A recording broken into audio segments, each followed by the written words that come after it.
For 600 years, people have lived on this lake bed between the mountains.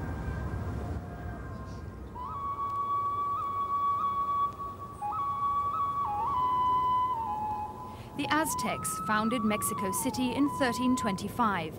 They called it Tenochtitlan and built their pyramids on islands in the lake to keep away invaders. The lake has dried up, but the monuments are still there. Mexico City today is a far cry from the peaceful valley that Cortés, the Spanish explorer, conquered in 1521. Today, Mexico City is traffic-bound, smog-bound, and in the opinion of many Mexicans, it's totally out of control. With 18 million inhabitants, it's the largest city in the world and growing the fastest. There just isn't the room, the roads, or the breathing space for everybody.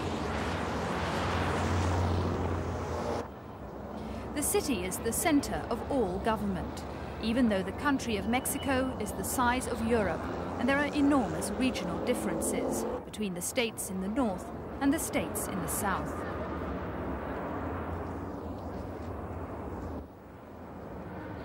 It's the center of industry too, and as a result, one of the most polluted places on Earth. Choking smog gets trapped in the bowl between the mountains. The city has reached saturation point, and many Mexicans believe something must be done. The exodus from the country to Mexico City began 30 years ago. Peasants were attracted by developing industry and plentiful jobs. Times were hard in the villages before the land reform of the 1930s. Since then, industry has continued to develop, while agriculture in rural areas has fallen behind.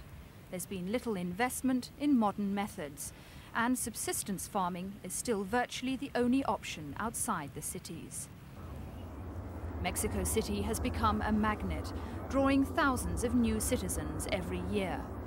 The once bare hillsides are now densely covered with a rash of housing.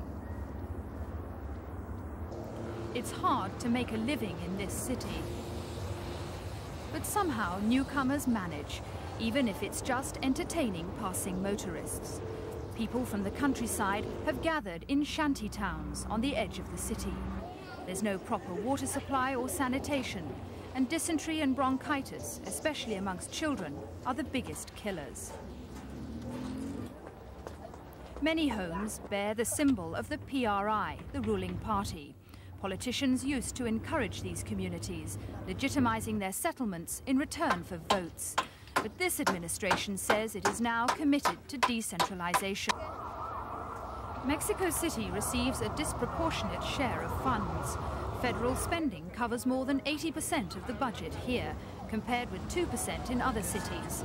So the capital has better subsidized public facilities. The largest single expense is the 69-mile-long subway system. The cost of a fare anywhere is a fit for a penny, less than it costs to print a ticket. A bus ride here costs less than a fifth for the same journey in a smaller town. Despite recent government announcements that some state agencies would be moved, Pemex, the National Petroleum Company, built its flagship headquarters here, 800 miles away from the oil fields. Banamex, the largest nationalized bank, has cancelled plans to move to a city 100 miles away. Industrialists argue that the government has done little to decentralize, so they too must stay where the power lies. Polluting, potentially hazardous industries are located right in the heart of the capital. But the earthquake demands a speedier response to the problem. Overcrowding and substandard building contributed to the high death toll. People were shocked to find that modern skyscrapers fell, while old Mexican haciendas dating from Spanish times survived. Many people believe the city needs more open spaces, and parks should be built where concrete jungle was torn down by the quake. The destruction of some government buildings has given an impetus to the relocation of public employees. 20,000 will be moved out in the coming months. But the earthquake may ultimately be a setback, because because money set aside for developing the regions will have to be used to rebuild Mexico City. As long as the regions are denied